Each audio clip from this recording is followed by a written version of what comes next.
बहुत ज़्यादा लो, मतलब ऐसा लगता था कि सुसाइड कर लूँ। अगर कल किराया नहीं दिया ना तो तेरे सारे बर्तन बाहर फेंकूंगा, फिर बाद में मुझे मत बोलना। मेरे पिताजी की अर्निंग थी 10 रुपये पर डे की, और मेरी माँ को डिसाइड करना पड़ता था कि एक दिन 10 रुपये का जो एरियल का सर्फ का पाउच आता था उसको भी खरीद पाना लग्जरी होता था। जीरो से लेकर के उन्होंने 7 फिगर तक जर्नी करी है, यानी कि 1 करोड़ की जर्नी करी है। उनके पास कुछ नहीं था, और वहाँ पहला क्लाइंट मैंने फिर वहाँ पे क्लोज किया था $5,000 पर मंथ पे, एंड वहाँ से मेरी पूरी लाइफ चेंज है। खूब अय्यासी, जिसको कहते हैं अय्यासी किया, रात रात भर घूमे और सब कुछ। बहुत ज़्यादा मेरे को वो चीज़ डिस्टर्ब की कि मैं क्या था और क्या हो रखा हूँ अभी। अच्छा, एंड मुझे याद है MNIT इलाहाबाद में मैं बैठ के रो रहा था, और कि आप फेल हुए, आप फेलर को भी आप उसको पॉजिटिव सेंस में ले रहे हैं कि अच्छा हुआ मेरे साथ कि मैं फेल हुआ, तब जा करके मैं स्पिरिचुअलिटी में आया। तो इन्वायरमेंट बहुत मैटर करता है। मैं अच्छे लोग के इन्वायरमेंट में आया, और आप ये भी समझ पाओगे कि आपकी एनर्जी कहाँ लीकेज हो रही है, उसको भी आप अच्छी तरीके से मैनेज कर पाओगे। आप जीरो में स्टक हो जाओगे तो वो एनर्जी कहाँ से आएगी। तो इसीलिए ब्रह्मचर्य जो मैंने पालन किया, जो स्पिरिचुअलिटी मेरे को आई, वो पूरी लाइफ को सेव की। अनवियरेबल एक फेज होता है, आपने कैसे उस चीज़ को हैंडल किया? वहाँ से मैंने जितने भी मेरे ख़राब एसोसिएशन थे उन सब को छोड़ा, और वहाँ से मैं स्पिरिचुअलिटी में आया। और फिर वहाँ से जो मेरी लाइफ की ट्रेजेक्ट्री उठी, वहाँ से फिर पीछे मुड़ के नहीं देखना पड़ा। कहाँ से इंस्पिरेशन मिला? अचानक कोई थोड़ी आ जाता है। मतलब वो मेरे लिए इतना अच्छा सेटबैक था, आज मैं उसके लिए थैंकफुल हूँ कि वो मेरे को फील आया।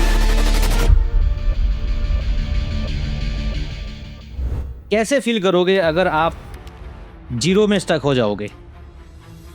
स्किल डेवलप करोगे, चलो ठीक है, आपके अंदर स्किल है, लेकिन उस स्किल को इम्प्लीमेंट करने के लिए कोई स्ट्रैटेजी नहीं है तो क्या करोगे? स्किल बेकार। चलो स्ट्रैटेजी भी आ गई, अगर आपकी लाइफ में एनर्जी नहीं है, मेंटल एनर्जी नहीं है, डिसिप्लिन नहीं है ना, वो सारी स्ट्रैटेजी बेकार हो जाएगी, आप जीरो में स्टक हो जाओगे। तो वो एनर्जी कहाँ से आएगी? आज मैं एनर्जी की बात कर रहा हूँ, और ऐसे एक मेहमान से मिलाता हूँ, युवा मेहमान, जिनके जीवन में वो एनर्जी आई स्पिरिचुअलिटी से। कैसे? स्पिरिचुअलिटी से उन्होंने अपने स्किल को डेवलप किया। और मैं जीरो की बात कर रहा हूँ, जीरो से लेकर के उन्होंने 7 फिगर तक जर्नी करी है, यानी कि 1 करोड़ की जर्नी करी है। उनके पास कुछ नहीं था, यानी कि नथिंगनेस से बहुत कुछ में वो पहुँच गए। वो कैसे हुआ, उसको जानने के लिए आज हम अनूप से बात करेंगे, उनके स्ट्रगल लाइफ के बारे में भी जानेंगे, और साथ में उनसे बहुत कुछ सीखेंगे। और जो स्पिरिचुअल एनर्जी की बात मैं कर रहा हूँ वो कहाँ से उनके लाइफ में आई है वो भी हम जानेंगे। तो स्वागत है अनूप आपका मंथन के पॉडकास्ट में। Thank you so much for inviting me on this podcast. मेरा नाम अनूप है, मैं 25 ईयर ओल्ड हूँ, और मैं अपने बिजनेस के बारे में बात करूँ तो मेरा एक US बेस्ड मार्केटिंग एजेंसी है, और हमारा स्टैमरिंग फ्री लाइफ इंस्टीट्यूट है, जिसमें हम जो स्टैमरिंग करते हैं उनको हम स्पीच थेरेपी प्रोग्राम्स देते हैं। तो ये मेरा एक अच्छा, अब मुझे बताइए कि आपके बचपन में कैसा था? मतलब जिस हिसाब से मुझे जहाँ तक नॉलेज है कि आप काफ़ी स्ट्रगलसम लाइफ रही है, बचपन की लाइफ आपकी, तो उसके बारे में थोड़ा बताइए कि कैसा वो दिन था, वो बैड डेज। एक्चुअली मुझे अभी भी वो याद है, वो टाइम जब मेरे घर पे एक चारपाई हुआ करती थी, और उसमें नीले कलर के प्लास्टिक के रस्सी से बनी हुई चारपाई थी, जिस पे हम 5 लोग सोते थे। मेरे पिताजी की अर्निंग थी 10 रुपये पर डे की, और मेरी माँ को डिसाइड करना पड़ता था कि एक दिन मतलब 7 रुपये का सब्जी खरीद लेते थे, आलू, और 3 रुपये का परवल खरीद लेते थे।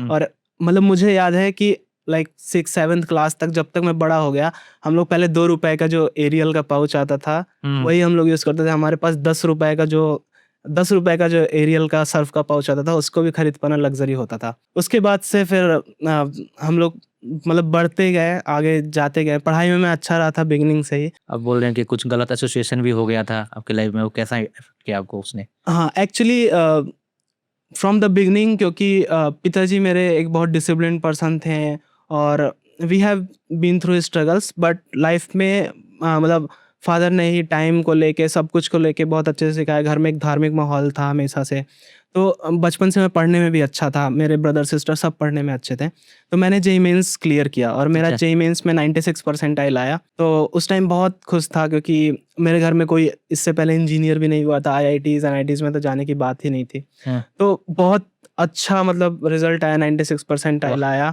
और वो फर्स्ट अटेम्प्ट में आया, वो भी छोटे से शहर में। मतलब जिस स्कूल से मैं पढ़ा था उस स्कूल की भी ऐसी कंडीशन थी कि उसमें आधा छत बना हुआ था, उसके ऊपर टीन सेट था, हवा चलता था तो पंखा पलट जाता था। अच्छा। वहाँ से हमने जेईई की तैयारी की और जेईई क्लियर किया। बट फिर एक प्रॉब्लम की वजह से मेरी सीट कैंसिल हो गई। अच्छा। और मुझे याद है MNIT इलाहाबाद में मैं बैठ के रो रहा था और वहाँ पे काउंसलर मेरे को एक्चुअली चुप मैं कराया था। जेई को क्लियर करना, मेंस को क्लियर करना और सीट कंफर्म नहीं होना एक्चुअल में बहुत ही अनवियरेबल एक फेज होता है। आपने कैसे उस चीज़ को हैंडल किया? एक्चुअली उस टाइम पे तो बहुत लो था मैं, बहुत ज़्यादा लो, मतलब ऐसा लगता था कि सुसाइड कर लूँ। अच्छा। और वो सिचुएशन बहुत डिफ़िकल्ट थी क्योंकि अपना सब कुछ लगा दिया था उसको पाने में और फिर वो थोड़े से की वजह से नहीं हो पाया। तो उस टाइम पे जो चीज़ मुझे बहुत ज़्यादा हेल्प किया था वो मेरे फैमिली मेंबर्स ही हेल्प किए थे। मेरे फैमिली मेंबर्स और मैं उस टाइम पे मैं स्पिरिचुअलिटी में था, तो वो चीज़ मेरे को बहुत हेल्प किया। मेरे फादर का मेरे ऊपर सेल्फ बिलीव था, मेरे भैया, उन लोगों ने कभी भी मुझे डिग्रेड नहीं होने दिया। मतलब व्हाटएवर आई हैव डन, उनका ये था कि तुम जो भी करोगे तुम अच्छा कर लोगे। इवन मेरे टीचर थे, मुझे उनकी बात याद है कि मैं अपने पापा के साथ गया उनसे कुछ बात करने के लिए, जिनसे मैंने पढ़ाई किया था अपना जेईई मेंस का। तो उन्होंने मेरे पिताजी से ऐसे बोला, मतलब जैसे हम वी आर पांडे, तो उन्होंने मेरे पापा से इसी टोन में बोला कि पांडे जी आप टेंशन मत लो, ये लड़का जहाँ भी जाएगा इसके लिए 5-6 लाख रुपए तो ऐसे रहेगा। अच्छा। So that give me that belief system. तो मेरे अराउंड जो लोग थे वो बहुत अच्छे थे। तो वहाँ से फिर मैंने बीटेक में आया। बट जो आपने रॉन्ग एसोसिएशन की बात की, तो जब कॉलेज में आते हैं सबको पता है कि मतलब जब अच्छे प्राइवेट कॉलेजेस में कोई जाता है तो वहाँ पे अच्छा माहौल होता है। हर वीक कोई ना कोई डीजे नाइट चल रहा है, कोई ना कोई बढ़िया इवेंट्स हो रहे हैं। तो हमारी भी हॉस्टल में थे, तो पहला सेमेस्टर ऐसे ही निकला कि खूब अय्यासी, जिसको कहते हैं अय्यासी किया, रात रात भर घूमे और सब कुछ। और वहाँ से इतना भयंकर सेटबैक आया कि मेरा जेईई मेंस में मैथ्स में 98 पॉइंट समथिंग, मतलब राउंड ऑफ 99 परसेंटाइल था। बीटेक में फर्स्ट सेमेस्टर में मेरा मैथ में बैक आ गया। अच्छा। एंड मतलब वो मेरे लिए इतना अच्छा सेटबैक था, आज मैं उसके लिए थैंकफुल हूँ कि वो मेरे को फेलियर। लेकिन वहाँ पे बहुत ज़्यादा मेरे को वो चीज़ डिस्टर्ब की कि मैं क्या था और क्या हो रखा हूँ अभी। अच्छा। एंड उस टाइम पे मुझे याद है कि जब मैंने अपने पापा को बताया कि मेरा सेमेस्टर मैथ में बैक आ गया, तो मेरे पापा, रात का समय था, मेरे पापा मुझसे कह रहे कोई बात नहीं, सो जा, सुबह देखते हैं तुम्हारा कैसे बैक आ जाएगा। सुबह उठ के उन्होंने पूछा कि कॉपी दोबारा रीचेक करा ले, क्या क्या कहते हो। तो ऐसे था। तो उस टाइम पे मेरे को लगा अब नहीं, अब मैं गलत नहीं करूँगा। और पहले भी क्योंकि मैं अच्छे से चीज़ें कर रखा था और 12th में जेईई मेंस के बाद ही मैंने थोड़ी बहुत अर्निंग करनी शुरू कर दी थी। कॉलेज में आके थोड़ा बिगड़ा, तो वहाँ से फिर मैंने डिसाइड किया कि अब नहीं, अब जितना बिगड़ना था बिगड़ गया, अभी फिर से पुराने ट्रैक पे आऊँगा और फिर से मेहनत करूँगा। वहाँ से मैंने जितने भी मेरे ख़राब एसोसिएशन थे, जो भी मेरी गंदी आदतें जो मैंने अडॉप्ट कर ली थी, उन सब को छोड़ा और वहाँ से मैं स्पिरिचुअलिटी में आया। क्योंकि मेरे पास एक बहुत बड़ा प्लस पॉइंट था कि मेरा कॉलेज मथुरा में था, तो मैं वहाँ से फिर स्पिरिचुअलिटी में। कैसे लाइट हुई आपको? कहाँ से इंस्पिरेशन मिला? अचानक कोई थोड़ी आ जाता है, कुछ तो वजह होगी ना। हाँ, एक्चुअली क्योंकि फैमिली इन्वायरमेंट और बचपन से ही वो हमारा ओरिएंटेशन उस तरफ रहा। अच्छा अच्छा। कि बचपन से ही मतलब ये रहा है कि हमको एक मोरल्स पे अपनी लाइफ को जीना है, गलत चीज़ें नहीं करनी है, मेहनत करते रहना है, टाइम वेस्ट नहीं करना है।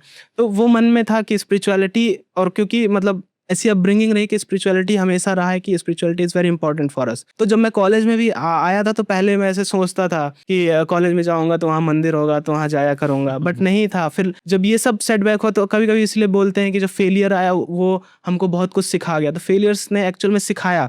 वो जो फेलियर आया, I will say that is one of the best thing for me, क्योंकि वहाँ से मुझे लगा कि now I can do something. और वहाँ पे मैंने छोड़ा, और क्योंकि मथुरा में था तो फिर मैंने स्पिरिचुअलिटी में थोड़ी सी पहले इंटरेस्ट थी, बट फिर वहाँ से मैंने और डीप जाना शुरू किया, फिलॉसफी समझना शुरू की। और वहाँ से मैंने जब अच्छे लोगों का संग किया, अच्छे एसोसिएशन में आया, और फिर वहाँ से जो मेरी लाइफ की ट्रेजेक्टरी उठी, वहाँ से फिर पीछे मुड़ के नहीं देखना पड़ा, and everything is going so much good. बाप रे बाप! इस बात से मुझे बहुत अच्छी बात याद आई। मैं अपने बंदों को भी बोलता हूँ, अभी आपने ये बात बोली ना, इसलिए मेरे को याद आ गया, अभी बोल देना चाहिए कि आप फेल हुए, आप फेलर को भी आप उसको पॉजिटिव सेंस में ले रहे हैं कि अच्छा हुआ मेरे साथ कि मैं फेल हुआ, तब जा करके मैं स्पिरिचुअलिटी में आया। मैं यही बात मैं अपने बंदों को भी बोलता हूँ, और बहुत सारे लोग इस बात को अच्छे से जानते हैं। गलत आदतों में फंस जाते हैं, एडिक्शन में फंस जाते हैं, वीक हो जाते हैं। अच्छा भी हुआ कई बार कि वो मंथन आपके साथ कनेक्ट हो सके। आज मंथनों के साथ कहाँ से कनेक्ट होते, क्यों ढूंढते हैं मंथनों को, वो मंथनों के साथ कनेक्ट हो पाए, तो वो फिर धीरे धीरे आप ब्रह्मचर्य कॉन्सेप्ट को समझ पाए, उसके डेप्थ में जा सके, फिर अपने आप को ट्रांसफॉर्म कर सके। फिर आज उनका जो लेवल है ना, वो खुद बोलते हैं कि यार हम तो पानी पीने के लिए आए थे, तो हमें यहाँ पर तो एक अमृत जैसा मिल गया। तो यही चीज़ है कि आपके साथ भी वही बात है कि आप फेलर हो गए, फिर भी आपने उसको पॉजिटिवली लिया और आज स्पिरिचुअलिटी में आ गए। तो एक चीज़ मुझे बताइए कि आज के टाइम पे एनवायरनमेंट किस तरीके से व्यक्ति के फ्यूचर को रिशेप करता है, कितना रोल प्ले करता है?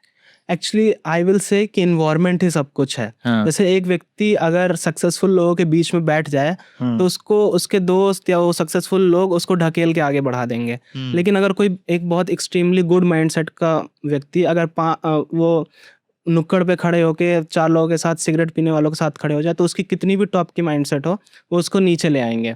तो इन्वायरमेंट ही सब कुछ मैटर करता है। Like I have read this quote कि motivation is overrated, association often matters मोर।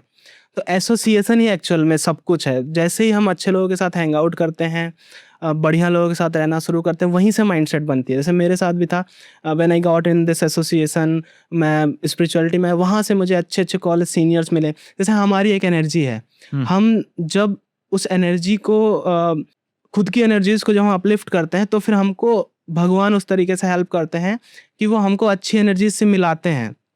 जो चाहेगा ही नहीं, जैसे ब्रह्मचर्य का कॉन्सेप्ट है, तो जो व्यक्ति ब्रह्मचर्य पालन ही नहीं करना चाहेगा, जिसके अंदर ये खुद का मोटिवेशन ही नहीं है कि मुझे नहीं करना, तो फिर वो नहीं कर सकता। लेकिन जैसे ही ढूंढता तो भगवान भी हेल्प करते हैं और उसको एक इन्वायरमेंट देते हैं। जैसे मेरे साथ ही रहा। अब मैं आपको जैसे, पता नहीं आपको भी पता होगा कि नहीं, पर this is how I got connected to you. मैं उस समय भक्ति में नया नया आया था, तो ब्रह्मचर्य इज अ की, मतलब ब्रह्मचर्य तो जरूरी ही है। ब्रह्मचर्य के बिना ना कोई स्पिरिचुअलिटी चलना, इवन मटेरियल लाइफ में भी कोई उतना, मतलब बहुत हिंड्रेंस करेगा अगर कोई व्यक्ति इस तरीके से अपनी मेन वाइटल एनर्जी को सेव नहीं करता। तो मेरा, अब देखिए वहाँ से वो चीज़ को मेरा पूरा लाइफ कैसे रिसेप किया। मैंने अपनी स्पिरिचुअलिटी को इम्प्रूव करने के लिए आपका चैनल को खोला था, ठीक है। I was seeking some knowledge, काफ़ी अच्छे अच्छे कुछ वीडियोज़ दिखे थे। फिर वहाँ पे मैंने, मतलब उसके पहले मैं कई सारे काम कर रखा था, एंटरप्रेन्योरशिप की जर्नी में था। जिस अराउंड मैं आपके पास मतलब पहली बार आपको कांटेक्ट किया था, दैट वाज द टाइम कि मैं कोडिंग कर रहा था। कोडिंग अच्छा कर रहा था, बट मेरा मन नहीं लग रहा था बहुत ज़्यादा। तो क्योंकि मैं डिजिटल मार्केटिंग में नॉलेज रखता था, तो मेरा फिर से मन था फिर से जाना। तो मेरे कॉलेज सीनियर ने कहा, अगर तुम्हारा उधर इंटरेस्ट है तो उधर ही जाओ। तो फिर मैं आपका ही वीडियोस देख रहा था, but that was not for any other motive. वो मैं सिर्फ ब्रह्मचर्य के नॉलेज के लिए देख रहा था। लेकिन जब मैं आपके चैनल पे क्या देखा, चैनल तो यूट्यूब का बहुत स्ट्रक्चर्ड है, लेकिन इंस्टाग्राम पे कम्युनिटी उतनी अच्छी नहीं है, वेबसाइट वगैरह उतना अच्छे से मैनेज नहीं है। तो मैंने जस्ट आपको एक मेल डाला एंड देन वी कनेक्टेड, और फिर हम लोग तब से लेके आज तक एक जर्नी में है। और वहीं से मैं कह सकता हूँ कि मेरे को स्पिरिचुअल, मेरी जो एंटरप्रेन्योरियल जर्नी है, वहाँ से बूस्टअप मिला। मतलब उसके साथ भी पहले भी काम करता था एज अ फ्रीलांसिंग, लेकिन उसके बाद से मतलब मुझे लगा कि अब इसको मुझे मेन स्ट्रीम करना चाहिए, तो वहाँ पे वो एक मेन रोल रहा था। तो वहाँ से मैंने फिर ऐसे बढ़ाना शुरू किया। तो इन्वायरमेंट बहुत मैटर करता है। मैं अच्छे लोग के इन्वायरमेंट में आया, वहाँ लोग मिले, तो देखिए कैसे वो पूरा एक मतलब पैराडॉक्स बना कि एक दूसरे को वो चीज़ें हेल्प करती गई और वो स्टेप अप करती चली गई। निश्चित रूप से अगर जेन्युइन इंटेंशन है अपने आप को बदलने के लिए, नया कुछ सीखने के लिए, अपने आप को ट्रांसफॉर्म करने के लिए, तो यूनिवर्स हेल्प करता है। वो जरूरी नहीं कि यूनिवर्स अपने तरीके से हेल्प करे, किसी न किसी के फॉर्म में, किसी न किसी के साथ कनेक्ट करके यूनिवर्स हेल्प करता है। निश्चित रूप से ऐसा होता है। तो आपके ट्रांसफॉर्मेशन में जो डिसिप्लिन है या ब्रह्मचर्य है, क्या रोल प्ले करता है? आई विल से कि डिसिप्लिन ही सब कुछ है। आइदर इट इज स्पिरिचुअलिटी और either it is material life. जब तक हम अपने किसी एक फिक्स डिसिप्लिन्ड पार्ट को लेके अपना सारा सब कुछ अलाइन नहीं करेंगे, तब तक चीज़ें बहुत अच्छी नहीं होंगी। इसमें 2 प्रिंसिपल मेरे को बड़ा अच्छा लगता है। एक GIGO principle, good in good out, garbage in garbage out. तो ये भी डिसिप्लिन का खेल है। कोई व्यक्ति को हर चीज़ में डिसिप्लिन लाना होता है। जैसे कि वो देख क्या रहा है, वो सुन क्या रहा है, वो कर क्या रहा है, सो कितने बजे रहा है, उठ कितने बजे रहा है। So everything is align with discipline. और इसमें एक चीज़ और आता है, the way you do one thing you will do everything. तो ये ब्रह्मचर्य का भी इसका बड़ा अच्छा रोल है। जैसे कोई व्यक्ति, जैसे ब्रह्मचर्य पालन करना एक कठिन काम है, मतलब फॉर मानते हैं दिस एज कठिन काम है। क्यों? क्योंकि कोई भी टीवी एड्स देख लीजिए, व्यक्ति अगर कोलगेट का भी प्रचार कर रहा है तो उसमें भी दिखा रहा है कैसे वो कोलगेट किया तो मुंह खोला तो लड़की उससे अट्रैक्ट हो गई। कोई पान पराग का भी प्रचार कर रहा है तो देख रहा है कैसे वो पान पराग खाया और लड़की उसके कार में आके बैठ गई। सो एवरीथिंग, एवरी मार्केट, मतलब whole advertising market, everything is right now, मतलब उसका सेल ही किया जा रहा है उसको लस्ट के बेसिस पे। एवरीथिंग, मतलब फ्रॉम टॉप टू बॉटम। मतलब आप सोचो कि कोलगेट को बेचने के लिए, क्लोजअप जैसे टूथपेस्ट को बेचने के लिए भी लड़की को अट्रैक्शन ही दिखाया जा रहा है। So that is a very difficult part. ब्रह्मचर्य आज के टाइम पे पालन कर पाना बहुत ही ज़्यादा डिसिप्लिन का काम है। But that what I found in my life कि मैं ब्रह्मचर्य का जब पालन करना शुरू किया, स्पिरिचुअलिटी में आया, तो वो चीज़, the way I have done this one thing with 100% persistence, with 100% discipline, वो मेरी पूरी लाइफ को डिसिप्लिन कर दिया। इसी के अराउंड मेरी पूरी लाइफ अलाइन होने लग गई। क्योंकि ब्रह्मचर्य का पालन करने के लिए पूरी ही अपनी लाइफ स्टाइल को उसी के अराउंड रिवॉल्व करना पड़ता है। कोई सोचे कि मोबाइल में हम कुछ भी देखें और ब्रह्मचर्य पालन कर ले, नहीं। कोई सोचे हम कुछ भी खाएं, कहीं का भी उठपटांग, तो ब्रह्मचर्य पालन हो, नहीं। कोई सोचे हम कुछ भी लाइफस्टाइल, मतलब 11 बजे सो के उठें फिर रात में 3 बजे सोएं तो ब्रह्मचर्य पालन होगा, नहीं। तो इसीलिए ब्रह्मचर्य जो मैंने पालन किया, जो स्पिरिचुअलिटी मेरे को आई, स्पिरिचुअलिटी मेरे लाइफ में आई, वो पूरी लाइफ को सेव की। मतलब वो डिसिप्लिन की वजह से पूरा का पूरा लाइफ चेंज हुआ। और पहले वो चीज़ें उतने अच्छे से अलाइन नहीं होती थी, बट जैसे ही भक्ति में आने की वजह से, स्पिरिचुअलिटी में आने की वजह से ब्रह्मचर्य का पालन करना शुरू किया, तो चीज़ें बहुत ही स्ट्रीमलाइन अच्छे से होती गई। और वो अच्छा होता गया तो उसके साथ साथ बाकी चीज़ें भी बहुत अच्छी होती गई। बिजनेस पार्ट में उस टाइम पे मेरे पास कुछ नहीं था। कॉलेज में भी आया तो बहुत डिस्ट्रैक्टेड फील करता था। बट जब भी स्पिरिचुअलिटी में आया, तो स्पिरिचुअलिटी में आने के बाद से अच्छा एसोसिएशन मिला। वहाँ से फिर मैंने सबसे पहले मैं आप लोग के साथ काम किया, कई सारे इंडियन क्लाइंट्स के साथ काम किया। मैंने ड्रॉप शिपिंग की, वेबसाइट डिज़ाइनिंग की, वहाँ पे भी बहुत फेलियर मिला। फेलियर की तो आप बात करेंगे तो मैंने पहली वेबसाइट बनाई, फेल हुई, दूसरी बनाई, फेल हुई, तीसरी बनाई, फेल हुई, चौथी बनाई, फेल हुई, 7 वेबसाइट बनाते गए, सब फेल होते चला गया। 7वीं वेबसाइट थी हमारी readerholic.com, उस पर थोड़ा सा बुक रीडर्स की हम कम्युनिटी बनाना चाहते थे। वहाँ पे थोड़ा सा हमको ट्रैफिक दिखा था, सब कुछ आया था, इंस्टाग्राम पे फॉलोअर्स आए थे, बट फिर भी वो इवेंचुअली फेल हुआ। लेकिन क्योंकि एक ऐसे लाइफस्टाइल में था, एक डिसिप्लिन लाइफस्टाइल में था, फेल होते गया, कोई बात नहीं आगे करेंगे, कोई बात नहीं आगे करेंगे, क्योंकि वो एक रूटीन बन गया था। यही है डिसिप्लिन, कि सब कुछ करते गए। और वहाँ से देखिए कुछ नहीं हुआ तो कुछ हुआ। जैसे I have started my career as a SEO, as a social media person. But social media पहले कंटेंट राइटिंग और SEO करना सीखा, वहाँ से बैनर्स बनाने के लिए ग्राफिक डिज़ाइनिंग सीखा। ग्राफिक डिज़ाइनिंग सीखते सीखते सोशल मीडिया की सर्विसेज दिया, लोगों को वेबसाइट डिज़ाइनिंग एक्सेट्रा की सर्विसेज दिया। वहाँ से फिर पेड एड्स में आया और कर कुछ और रहा था। वो सब चीज़ें भी आती गई, बट वो कंपाउंडिंग इफेक्ट आते आते एक बहुत अच्छा बिजनेस मॉडल बना, जहाँ पे हम राइट नाउ हम इंटरनेशनल मार्केट को सर्व कर रहे हैं। US के बहुत बड़े बड़े क्लाइंट्स हैं हमारे पास। और इंडिया में हम लोग right now stammering free life institute पिछले 1.5 साल से लगभग ऑपरेट कर रहे हैं। ये more about like social service with business है, मतलब इसमें 100% बिजनेस पार्ट नहीं है, बट हम जो लोग स्टैमरिंग करते हैं, जो हकलाते हैं, जो अपनी लाइफ नहीं जी पाते हैं, लोगों के सामने बोल नहीं पाते, तो हम उनको हेल्प करते हैं स्पीच थेरेपी के थ्रू, और बहुत अफोर्डेबल प्राइजेस में देते हैं, ताकि वो अपना लाइफ जी सकें, लोगों के सामने बोल सकें और खुल के रह सकें एटलीस्ट। आप तो थेरेपी करवाते हैं, बहुत अच्छा है। जिनको प्रॉब्लम है वो तो आपको कॉन्टैक्ट करेंगे। लेकिन मैंने देखा है कि अपने साथ भी कुछ लोग जुड़े थे। उसका नाम क्या है, अर्नव खां करके, वो वेस्ट बंगाल का बंदा। वो बोला था कि वो बचपन से ही हकला रहा था, लेकिन जैसे कि उसने ब्रह्मचर्य फॉलो किया ना, 2 साल में ऑटोमेटिक ठीक हो गया उसका मैंने वीडियो भी बनाया उसका ट्रांसफॉर्मेशन का। तो वो कैसे, मतलब इंटरेस्टिंग चीज़ है एक्चुअली। जो स्टैमरिंग का पार्ट है और उसका ब्रह्मचर्य का कनेक्शन है, वो इस तरीके से है कि स्टैमरिंग जिनको होता है उनका माइंड कंट्रोल नहीं होता। मतलब वो दिमाग में सोच रहे हैं, फटाफट बोलना चाहते हैं, तो उनका ब्रीदिंग सिंक्रोनाइजेशन, स्पीच मसल्स और माइंड तीनों एक साथ काम नहीं कर पाता। तो जो व्यक्ति पीसफुल है, काम है, वो व्यक्ति अपने आप स्टैमरिंग नहीं करेगा। जो ब्रह्मचर्य है या स्पिरिचुअलिटी, ये it's like a very important thing. ये तो चाहिए ही चाहिए लाइफ में, बेयर मिनिमम है। According to me this is bare minimum. क्योंकि जो व्यक्ति ब्रह्मचर्य पालन किया, वो व्यक्ति के पास अब जैसे आपका ही केस है, आप सोचो हाउ इट इज मिरेकुलस, कहाँ से वो कहाँ ट्रांसफॉर्म किया उस व्यक्ति को, जो उसने सोचा भी नहीं था। तो इट्स लाइक कि वो ब्रह्मचर्य पालन करने की वजह से उसकी एक ऐसी लाइफस्टाइल हुई कि उसकी लाइफस्टाइल सात्विक लाइफस्टाइल हो गई, हाँ जिसके वजह से उसके जो माइंड का डिस्ट्रैक्शन था, उसको बोलते समय जो नर्वसनेस आता था और जो वो मतलब माइंड को अपने कंट्रोल नहीं कर पाता था, वो माइंड कंट्रोलिंग उसको आ गया। ये ब्रह्मचर्य पालन करने का पूरा रीजन था। उसके वजह से वो ब्रह्मचर्य ने उसका माइंड कंट्रोल किया, माइंड कंट्रोल करने से उसका स्टैमरिंग भी ठीक हो गया। देखो कितना जबरदस्त कनेक्शन है आपस में। सेपरेटली आप स्टैमरिंग जो लोग करते हैं उनको भी आप हेल्प करते हो, आपके यूएस के भी काफ़ी क्लाइंट्स हैं। तो अभी मैं ये भी जानना चाहूँगा कि आपने बोला कि जैसे जैसे हम आगे बढ़ते गए, हम स्पिरिचुअलिटी की हेल्प से, ब्रह्मचर्य की हेल्प से आपको भी अलग अलग इनकम स्ट्रीम्स मिलती गई। तो अभी बता सकते हैं कि आपकी और किन किन फील्ड में इनकम जनरेट कर रहे हैं? एक्चुअली मेन जो मेरा अभी भी अर्निंग है, जो कि मोर देन 80% राइट नाउ, वो है हम कोचेस, क्रिएटर्स और बिजनेस ओनर्स को उनका बिजनेस ग्रो करने में हेल्प करते हैं through the help of paid ads and social media. इसके अलावा मेरा ये सेकंड ये बिजनेस है, इसको मैं बहुत ज़्यादा बिजनेस नहीं बोलता हूँ क्योंकि मेरा बहुत ज़्यादा इसमें अर्निंग का मोटिव नहीं है। इसके साथ साथ हम लोग मतलब मैं बीच बीच में कुछ डिजिटल प्रोडक्ट्स वगैरह भी लॉन्च करता रहता हूँ, तो वो कुछ साइड गिग्स हैं जो बीच बीच में चलती रहती है। But majorly I have this marketing agency जहाँ पे हम क्रिएटर्स, कोचेस और जितने भी बिजनेस ओनर्स हैं उनको हेल्प करते हैं उनका बिजनेस ग्रो करने में, और बहुत बड़े बड़े लेवल तक हमने ग्रो किया लोगों को। और सेकेंड ये मतलब इसी से ही आपने 7 फिगर्स बना लिया।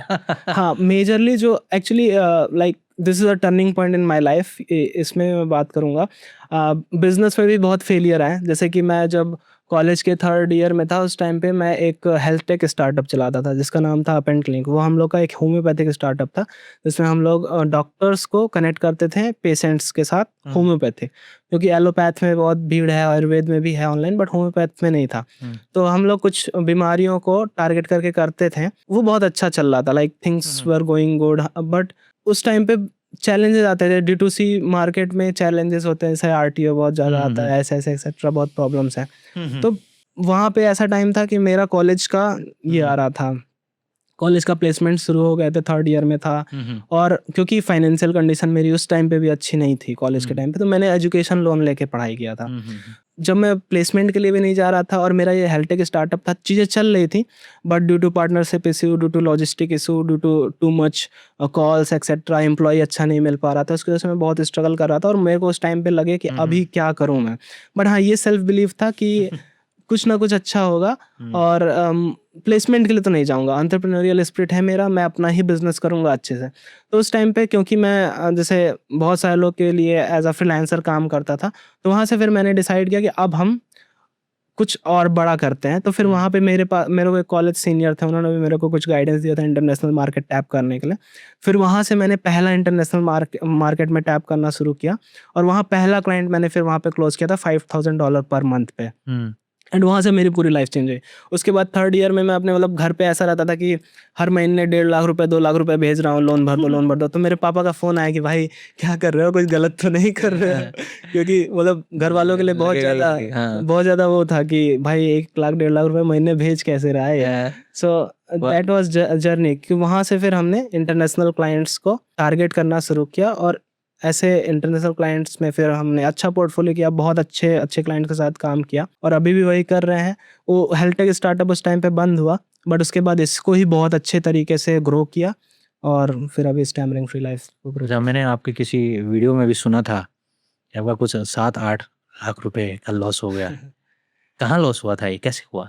Actually I was working with a client, like they were very big client. उनके साथ काम करके मुझे बहुत अच्छा एक्सपीरियंस भी हुआ। बट 2 क्लाइंट के साथ ऐसा हुआ, एक क्लाइंट के साथ मैंने अच्छा खासा काम किया, बट दे डिडंट पेड अस, मतलब काइंड ऑफ दे घोस्टेड मी। मतलब घोस्टेड भी क्या, मैंने उनका सब कुछ हेल्प किया, मतलब I have joined their agency, 1.5 महीने लगभग काम किया, और उनका फिर अचानक से अकाउंट हैक हो गया, पूरे सारे क्लाइंट्स का अकाउंट हैक हो गया, जितने भी फेसबुक एड्स चल रहे थे। And it was like too much disturbing for all of us. और वो मेरे अलावा एक दूसरी एम्प्लॉय थी, उसके वजह से प्रॉब्लम हुआ। तो मैंने रात भर बैठ के कई सारे क्रेडिट कार्ड्स को ब्लॉक कराए, अकाउंट्स को वापस मंगाया, बट उसके बाद लाइक दे चीटेड, तो उसमें कुछ कर नहीं सकता मैं। इसके साथ एक और क्लाइंट था जिसके साथ मैंने बहुत टाइम तक काम किया, मतलब लिटरली बता रहा हूँ, if I have earned 1 CR, like it's more than 1 CR right now, but 30% plus I have earned with that client. But उसके साथ भी कुछ गलत हो गई, उन लोगों ने अपना कुछ बिजनेस मॉडल चेंज किया जो कि स्कैम में आ गया, एंड देन उनका भी बहुत अच्छा खासा मेरे का पे आउट था जो कि उन्होंने नहीं दिया, तो मेरा वो लॉस हुआ क्योंकि मैं अपने भी कुछ एम्प्लॉयज़ को पेमेंट करता हूँ एक्सेट्रा एक्सेट्रा। बट हाँ, उस चीज़ में मेरे को एक चीज़ जो बहुत अच्छी लगी, जो मेरे को अपने ऊपर अभी रिफ्लेक्ट करता हूँ तो बहुत अच्छा लगता है कि अपार्ट ऑफ दैट कि मेरा इतना बड़ा लॉस हुआ, लेकिन मेरे को बहुत ज़्यादा उसने डिस्टर्ब नहीं किया, और उसका पूरा रीज़न है स्पिरिचुअलिटी। क्योंकि स्पिरिचुअलिटी से, ब्रह्मचर्य से, इससे माइंड इतना ज़्यादा मतलब काम रहता है, इतना माइंड रिलैक्स फील करता है, कोई बात नहीं, हो गया, आप क्या कर सकते हैं, we can do something next. तो उसके वजह से 7-8 लाख का नुकसान हुआ, बड़ा था, सेटबैक था, बट ठीक है, उतना इम्पैक्ट नहीं डाला। So like that was a very good lesson for me. उसके बाद से हमने अपने भी बिजनेस मॉडल्स में कुछ चेंज किया और चीज़ें किया, तो आज वो चीज़ें देख के लगता हूँ पीछे देखता हूँ तो बस एक स्माइल सा आता है कि अच्छा ये भी हुआ था, but it was again good thing for me, eventually अच्छा ही गया वो। तो आज के टाइम पे यूथ, मैंने देखा है कि मैं ये बात हर किसी के साथ शेयर करता हूँ और मैं तो गाइड करता रहता हूँ, लेकिन जैसे कि आप आए हो तो आप भी थोड़ा लोगों को गाइड कीजिए कि भाई आज के टाइम पे बहुत ज़्यादा यूथ सबसे ज़्यादा ठीक है पढ़ाई करना चाहिए, पढ़ाई के हिसाब से डिग्री में भी बिलीव करना चाहिए, जॉब वगैरह ढूंढना चाहिए, ठीक है, अच्छा लगे तो प्रिपरेशन वगैरह भी करना चाहिए अगर अच्छा लग रहा तो। लेकिन फिर भी मैं ऐसा मानता हूँ कि आज के टाइम पे जितने भी ऐसे मिलते हैं मुझे, maximum more than 90% they are not self dependent, they are suffering badly. क्या करना चाहिए? देखो आपका तो केस ही ऐसा है कि आप 0 से 1 शेयर तक पहुंचे हो, वो भी बिजनेस से। एक टाइम था कि नथिंगनेस से इतना सब कुछ आपने अचीव किया है, तो आप एक इंस्पिरेशन हो। तो आप पर्टिकुलरली जो लोग धक्के खा रहे हैं, इधर-उधर परेशान हो रहे हैं, तो उनके लिए क्या मतलब सजेस्ट करोगे? जो भी लोग धक्के खा रहे हैं, सबसे पहले उनको स्टार्ट करने की नीड है। जैसे जो भी व्यक्ति अपने लाइफ में जितना भी करता है, उसमें सबसे मुश्किल होता है फर्स्ट स्टेप। तो फर्स्ट स्टेप ही लेना कि कहाँ पे लूँ, तो उसके लिए सबसे पहले है कि भाई अपने लाइफ को पहले, अपने अराउंड जो चीजें हैं उसको सुधारो। मतलब पहले, सबसे पहले आप खुद को प्रोडक्ट बनाओ। जब तक आप ही खुद रिफाइंड नहीं हो, आप जब तक खुद नहीं फिनिश्ड हो, आप खुद नहीं अच्छे हो, तब तक आप दूसरे चीज को क्या सर्व करोगे। जैसे इट्स ऑल अबाउट सर्विस। मतलब लाइक मैं बिजनेस कर रहा हूँ, सो बिजनेस ठीक है, but I am changing someone's life. मेरे पास एक स्किल है जिसके वजह से मैं बिजनेस ओनर्स के बिजनेस को नेक्स्ट लेवल पहुंचा पा रहा हूँ, कोचेस को, क्रिएटर्स को ऊपर पहुंचा पा रहा हूँ। हमारे पास एक स्किल है जिसकी वजह से हम स्टैमरिंग जो लोग करते हैं उनकी लाइफ को सही कर पा रहे हैं। तो I have some kind of value, I have some kind of thing which I can offer to this world. तो पहले तो खुद की पर्सनैलिटी को उस तरीके से बनाना कि आप दुनिया को कुछ दे सकते हो, आप दुनिया को कुछ सर्व कर सकते हो। तो लोगों के पास प्रॉब्लम क्या होती है, वो बैठे रहते हैं, लाइक दे आर ओनली कि क्या करूं, बट कुछ करना ही नहीं चाहते। उनको क्या है कि बस रील्स मिलता है, 15 सेकंड स्क्रॉल करते रहे। इंस्टाग्राम का वॉच टाइम देखो, स्क्रीन टाइम देखो, 4 घंटे 5 घंटे, बट करना क्या है वो नहीं देखते। इवन कंटेंट क्रिएशन, मतलब कंटेंट में भी, इसमें भी एसोसिएशन का मैटर है कि व्यक्ति, जैसे हम ही लोग हैं, like I am from engineering background, but फिर स्पीच थेरेपी और मार्केटिंग, इसका तो कोई रोल ही नहीं। ये भी हमने कहाँ सीखा, मोबाइल से। तो लोग हैं जो कुछ नहीं कर रहे हैं आज के डेट में, एक्चुअल में वो अपने रिसोर्सेज का सही इस्तेमाल नहीं कर पा रहे हैं, ना अपने को खुद को अच्छे से इस्तेमाल कर पा रहे हैं, ना अपने जो उनके अराउंड चीजें हैं उनको सही कर पा रहे हैं। तो उसका सबसे पहले शुरुआत होता है डिसिप्लिन से। पहले भाई एक रूटीन बनाओ, ब्रह्मचर्य का पालन करो, स्पिरिचुअलिटी में आओ, और उसके बाद अपने अराउंड जो चीजें हैं, आप अपॉर्चुनिटी देखो, ऑब्जर्व करना शुरू करो। आपको अपने चारों तरफ बहुत कुछ चीजें दिखेंगी, दुनिया भर की चीजें दिखेगी, जो कि आप चेंज कर सकते हो, और पहले आप करना तो शुरू करो। इट्स लाइक कि कुछ तो करो। जैसे मुझसे भी बहुत सारे लोग बोलते हैं, कहते हैं भाई डिजिटल मार्केटिंग सिखा दो मुझे, तो मैं कहता हूँ भाई कुछ करो तो पहले। डिजिटल मार्केटिंग में आप क्या करना चाहते हो? मतलब इट्स लाइक कि ब्लू ओशन है, पूरा वर्ल्ड ब्लू ओशन है। आप मार्केट में, आपको कुछ बेचना है तो आप उसकी डिमांड क्रिएट करके भी बेच सकते हो, तो बेचने वाला तो कुछ भी बेच सकता है। इट्स लाइक कि सबसे पहले तो खुद को डिसिप्लिन्ड बनाना और खुद के लाइफ को वैल्यूएबल बनाना, फिर हम दूसरे के लाइफ को वैल्यूएबल बना सकते हैं। जैसे किसी को शुरुआत करना, डिजिटल मार्केटिंग है, चलिए एग्जांपल है, तो कुछ तो शुरू करो। जैसे मैं एसईओ से शुरू किया। अभी के टाइम पे मोस्टली जो चीजें मैं अर्न कर रहा हूँ पेड एड्स है, तो जो मैं शुरू किया था वो तो अभी नहीं चल रहा है। अभी एसईओ का मेरे पास कोई क्लाइंट्स नहीं है, I am not doing SEO right now, but paid ads पे चल रहा है। तो मैं कहीं शुरू किया, कहीं फिर जिग जैग गया, पर वही चीज़ है जो मुझे रास्ता दिखाती गई आगे की। तो आजकल के टाइम पे प्रॉब्लम क्या है कि व्यक्ति सोचता है कि कोई व्यक्ति मेरे हाथ में लाके कुछ दे दे, मैं उसको चिराग की तरह रगड़ूं, उससे जिन निकले, उससे बोल दूं मेरे को कुछ दे दो और हो जाए। तो ऐसे होता नहीं है, परिश्रम करना पड़ेगा। एक भागवतम में श्लोक है, दुष्टवा परिश्रम कृष्णा कृपया सिद्ध बंधनेत। भगवान कृपा भी तभी करते हैं जब वो परिश्रम देखते हैं। आप उसके वर्द आप मतलब आपके अंदर पात्रता ही कहाँ है? भगवान जैसे होता है ना, भगवान मेरी हेल्प नहीं कर रहे हैं, किस्मत मेरा साथ नहीं दे रहा है। अरे क्यों साथ देगा? आपके अंदर पात्रता है। पात्रता का भी एक अर्थ है, जैसे एक होता है प्लेट और एक होता है मटकी। तो जैसे बर्तन को पात्र बोलते हैं, तो मटकी की पात्रता ज्यादा होती है, मतलब that can accumulate more volume, और प्लेट की पात्रता कम होती है, बस थोड़ी सी चीज को ही रख सकता है। तो पहले खुद की तो पात्रता बनाओ उस मटके की तरह कि तुम्हारे अंदर चीजें ज्यादा आ सकें। तो लोग खुद ही नहीं उठना चाहते हैं, खुद ही अपनी लाइफ को डिसिप्लिन नहीं करना चाहते हैं, अच्छी लाइफस्टाइल नहीं पालन करना चाहते हैं, और फिर सोचते हैं कि मिराकुलसली सब कुछ चीज़ें होता है। ऐसा संभव नहीं है। उठना पड़ेगा, मेहनत से काम करना पड़ेगा, दिन रात एक करना पड़ेगा, ना सोना, मतलब आपके लिए नींद, खाना, ये सब तो थर्ड फोर्थ फिफ्थ प्रायोरिटी होना चाहिए। पहले सबसे पहले आपका काम, आपका जो लाइफ है, आपके लाइफ के जो मोरल्स हैं, उसको कुछ नहीं, मतलब कुछ भी हो, हम मेरा जो सिद्धांत को फॉलो करना है, नियम को फॉलो करना है, मेरा जो नियम है उसको मैं पालन करूंगा। कुछ भी हो जाए, ये मेरा रूटीन है, ये मैं पालन करूंगा। सुबह 4 बजे उठना है, किसी को 6 बजे उठना है, तो आई विल डू। 2 बजे सो रहा हूँ, 6 बजे उठूंगा, दिन में नींद कवर करूंगा, लेकिन रूटीन नहीं तोड़ूंगा।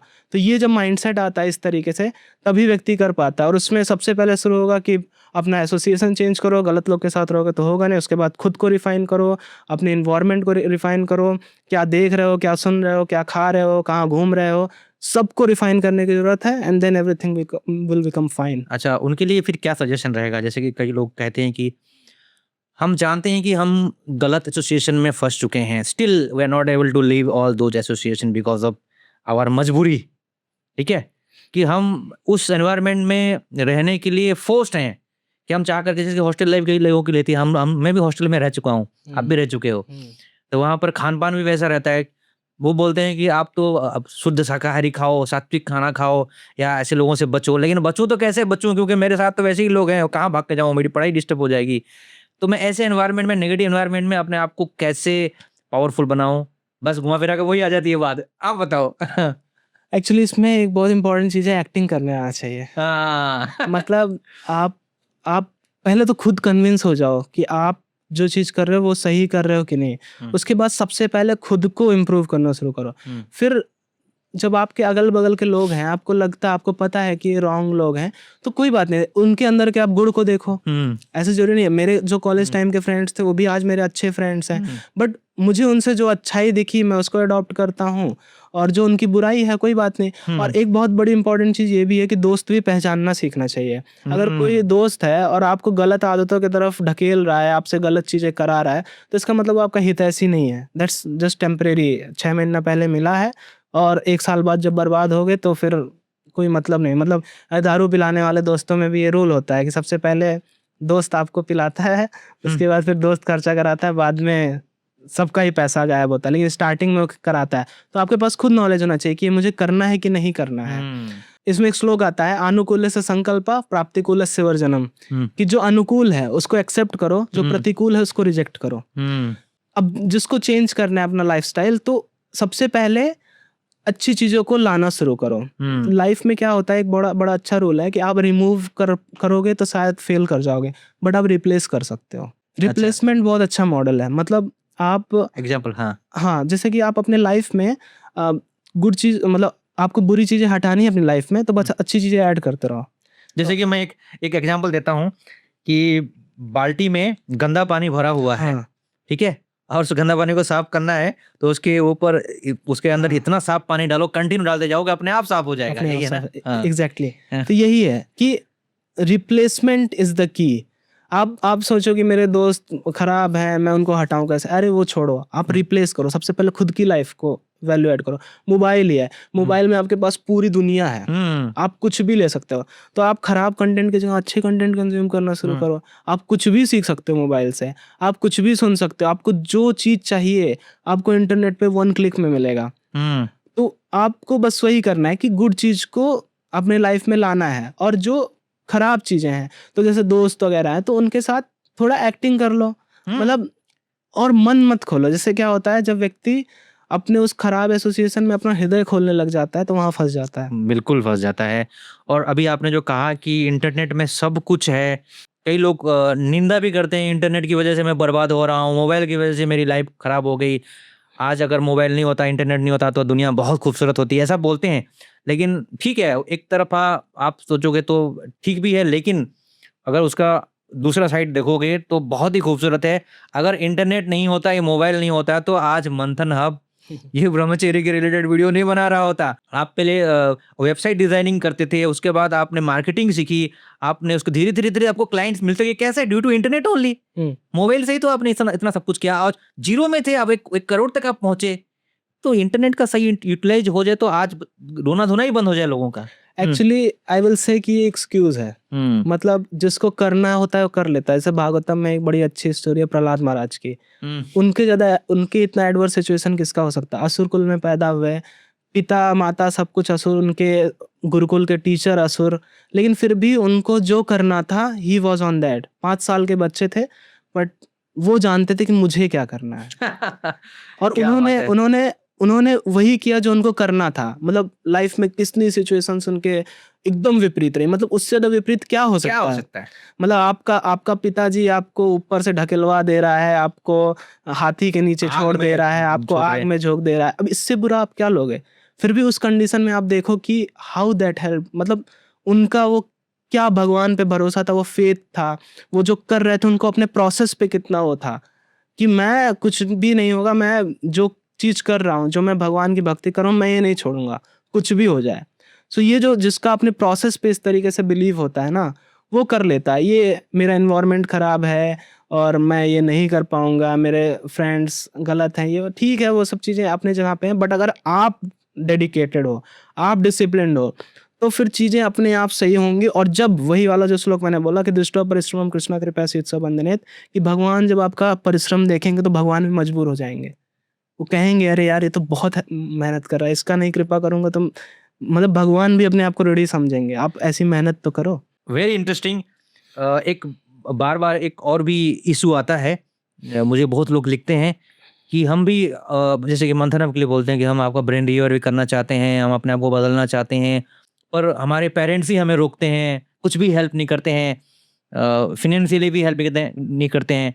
ऐसे बहुत सारे पेरेंट्स होते हैं, ऐसा बच्चे बताते हैं हम जाएं तो कहाँ जाएं, बोलें तो किसको बोलें, आपको बोलते हैं तो आपके पास जो है आप उतना ही हेल्प कर पाओगे, लेकिन हम चारों तरफ से इस तरीके से मजबूर हैं। आज के टाइम पे जिनको पेरेंट्स ही नहीं हेल्प कर रहे हैं, उनका कोई और है ही नहीं, तो उनको क्या करना चाहिए?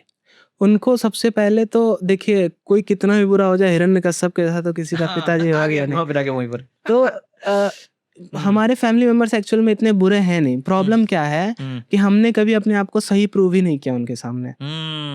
हम अपने स्कूल में भी एकदम बेकार रहे हैं, हम मतलब बचपन से जो भी काम कर रहे हैं वो खराब ही करते हैं। तो हमने क्रेडिबिलिटी ऐसा बना रखा है अपने परिवार वालों के सामने कि हम कुछ भी बोलने जाएं तो मतलब घर वाले भी सोचते हैं कि मतलब पता नहीं क्या है, या सही कर रहा होगा नहीं, क्योंकि उनको हमारे डिसीजंस पे भरोसा ही नहीं है।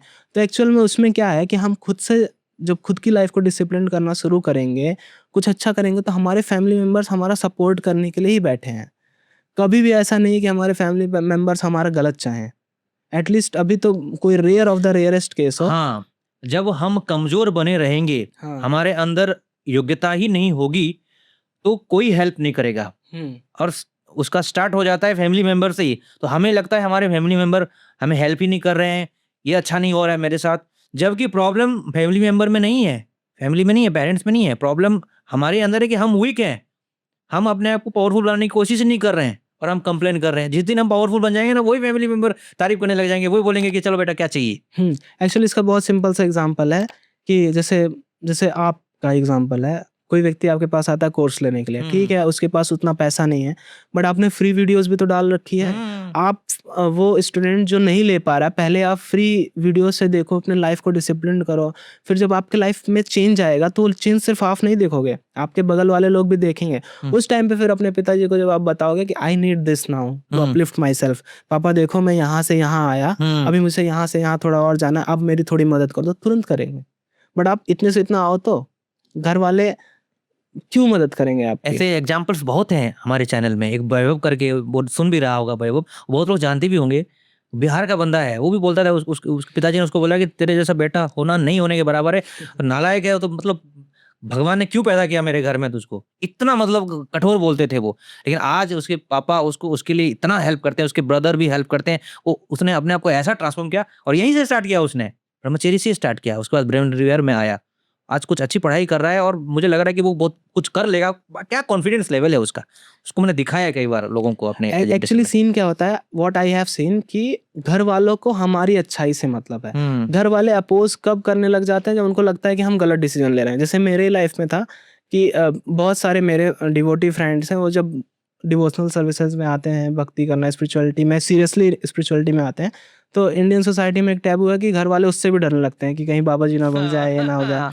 तो उस समय मैंने एक लोग से बड़ा अच्छा सुना था कि घर वालों के सामने प्रहलाद महाराज मत बनो। तो एक्चुअली बहुत सिंपल सा चीज है, मन से बनो। जैसे मैं था, मुझे पता था कि मेरे फैमिली मेंबर्स मुझे क्या देखना चाहते हैं, वो चाहते हैं कि बस मैं अच्छा करूं, तो I just have to do that. मैं अच्छा कर रहा, मैं अपना एकेडमिक्स में पूरा मेहनत करके एकेडमिक्स में अच्छा कर रहा हूँ, मैं अपने बिजनेस में अच्छा कर रहा हूँ। मैं एकदम बिगिनिंग में सबसे पहले लोन भरने के बाद अपनी माँ को चेन गिफ्ट किया, पापा को ले जाके किसी भी शोरूम में बैठा था, तो like they are very good, like happy ना कि मैं अच्छा कर रहा हूँ लाइफ में। अब चाहे उनको अब ये कॉन्फिडेंस है कि ये लड़का खराब नहीं करेगा, जो भी करेगा। हाँ, तो we just have to prove that. लोग क्या करते हैं कि अपने फैमिली मेंबर्स के साथ स्टार्टिंग से ही ऐसे मतलब डम्ब से बने होते हैं, कुछ नहीं करते। अब जब आपने घर वालों के सामने 11-11 बजे तक सोओगे, पढ़ोगे नहीं, एग्जाम में लगातार फेल होते जाओगे, तो फिर कैसे फैमिली मेंबर्स आपको सपोर्ट करेंगे? तो घर पे मतलब खुद थोड़ा बहुत प्रूफ करना पड़ता है, आपको हर चीज़ में अच्छा होना पड़ेगा। Even I have seen in my self, में स्पिरिचुअलिटी में मैंने ये चीज़ देखा है कि जो व्यक्ति स्पिरिचुअली बहुत अच्छा कर रहा होता है, वो मटेरियली बहुत अच्छा कर रहा होता है। मेरे कई सारे मेंटर्स हैं, वो IITians हैं। मेरे एक बहुत प्राइमरी मेंटर हैं, वो नासा में साइंटिस्ट हैं। तो मैंने देखा है जो मेरे अराउंड लोग जो अच्छी स्पिरिचुअलिटी में भी हैं, वो अच्छे मटेरियली भी थे। वही चीज़, the way you do one thing you will do everything. जो डिसिप्लिन है एक चीज़ में स्पिरिचुअलिटी में, अपने आप मटेरियली एवरीथिंग, मतलब उसका पूरा वो एक सर्कल बन जाता है, और वो सब कुछ वन बाय वन अच्छा होते चला जाता है। देखो, स्पिरिचुअलिटी जो है ना, मेटेरियलिस्टिक नहीं बनाती है। लोगों की गलत फहमी है कि मेटेरियल लाइफ को, भौतिक जीवन को अच्छे से यूज करना आ जाता है। जब स्पिरिचुअलिटी में आ जाते हैं ना, तो हम अच्छी तरीके से उसका भोग कर सकते। भोग का मतलब ये नहीं कि भोग में डूब करके अपना नाश कर रहे, नहीं नहीं, मतलब उसको यूज करना, उसको उपयोग करना आ जाता है। और उससे देखो, जीवन उसके बिना तो चलेगा नहीं।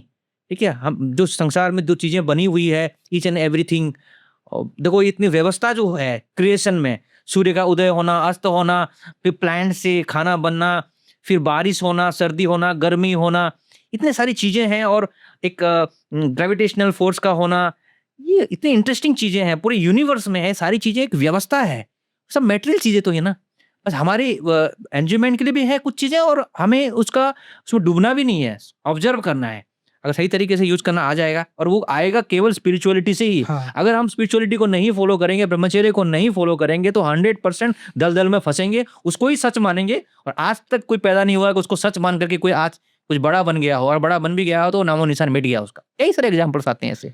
एक्चुअली इट टोटली डिपेंड करता है कि how you are using that thing. जैसे पैसा ही है, एक बहुत मेरे को बड़ा अच्छा लगता है ये बात, कि जिस व्यक्ति के पास बहुत अधिक धन हुआ और उसने धर्म को अपने जीवन से हटा दिया, तो उसके घर के औरतों के कपड़े छोटे होते चले गए, और वो व्यक्ति फिर वो जो उसका धन था उसको गलत तरफ ही लेते चला गया। जैसे आप एग्जांपल लो, किसके पास बहुत धन है लेकिन वो धर्म का पालन नहीं करेगा, तो वो अल्कोहलिज्म की तरफ बढ़ेगा, और पार्टी क्लब, मतलब आप इलाइट सोसाइटी में देखोगे तो एकदम एक्सट्रीम एंड्स मिलेगा।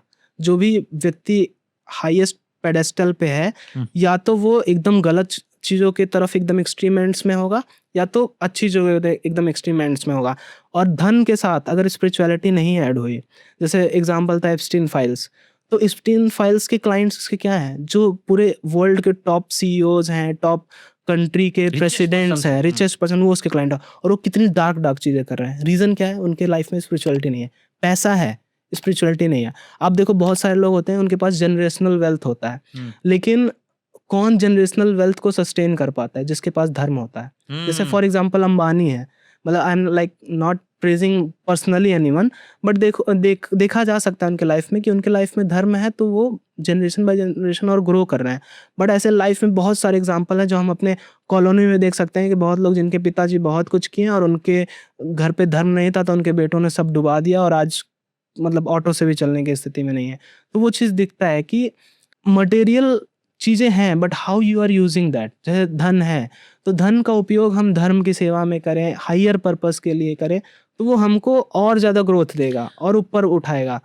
लेकिन अगर हम धर्म को नहीं जोड़ेंगे तो वो हमको नीचे देखो लाएगा। आज के टाइम पे मैं बताता हूँ, जब धर्म की बात आ रही है ना, तो इसमें मैं भी अपना एक बात ऐड करता हूँ और आपसे भी मैं जानूंगा कि आपने जो कहा मैं उसको पूरा कर देता हूँ। मैंने एक श्लोक भी पढ़ा था शायद हाई स्कूल में कि विद्या ददाति विनयम विनयात याति पात्रताम पात्रत्वात् धनम आपनुति धनात् धर्म ततः सुखम। धनात् धर्म ततः सुखम, धन के बाद धर्म, उसके बाद ही वास्तविक सुख मिलता है, उससे पहले नहीं मिल सकता। आज जिनको मिल रहा है ना सुख ना, वो कैसा आसुरी सुख, इप्सिन फाइल में इतना धन है लेकिन सुख उनको भी मिल रहा है, लेकिन वो किस लेवल का सुख है और कितने लोगों को खत्म करते, कितना अत्याचार करके। तो यहाँ धनात् धर्म, धन से धर्म से फिर हाँ। अब मैं आपसे पूछता हूँ, लोगों को तो धर्म ही पता नहीं है, लोग समझते सनातन धर्म, कोई बोल रहा है कुछ। धर्म एक्चुअल में क्या है? जो मैं जानता हूँ मैं तो बताऊंगा, अब मेरे हिसाब से आप भी बताओ कि धर्म का वास्तविक मतलब क्या होता है। धर्म के कई सारे डिफिनीशन है। एक डिफिनीशन जो मुझे बड़ा अच्छा लगता है वो ये है कि व्यक्ति वस्तु का वो गुण जो उससे अलग नहीं किया जा सकता। जैसे कि इस लाइट का गुण है कि ये लाइट देगा, तो वैसे ही हम एज अ ह्यूमन बीइंग हम एक सोल है, तो हमारा जो एक नैतिक धर्म है जिसका हमको पालन करना है वो धर्म है। मतलब व्यक्ति वस्तु की वो चीज जो उससे अलग किया ही नहीं जा सकता। जैसे हम है, उसका स्वभाव है। हाँ, जैसे आपने बोला कि धन है धर्म नहीं तो खत्म, तो वैसे ही कोई व्यक्ति जैसे मछली है वो जल में है, जल से बाहर निकाल दो उसको, कहो कि मैं आपको किसी और हाई क्वालिटी वाटर में डालूं, मतलब हाई क्वालिटी लिक्विड में डालूं, मर जाएगा। कुछ भी एग्जांपल ले सकते हैं। अगर उसको हम उसके गुण से अलग करेंगे, उसके आधार से उसको दूर कर देते हैं, उसके स्वभाव से दूर कर देते हैं, तो फिर वो सरवाइव नहीं कर सकता। तो धर्म यही है कि व्यक्ति वस्तु का वो गुण जो उससे अलग नहीं किया जा सकता वही धर्म है। तो हमारा धर्म है, हमारा जो गुण है वो भगवान के साथ संबंध है। हम सोल है और हमारा एक संबंध है भगवान के साथ। तो इसका जो पालन करना, इसमें जो हमें शास्त्रीय चीजें बताई गई हैं स्क्रिप्चुरल, उसका पालन करना है धर्म है।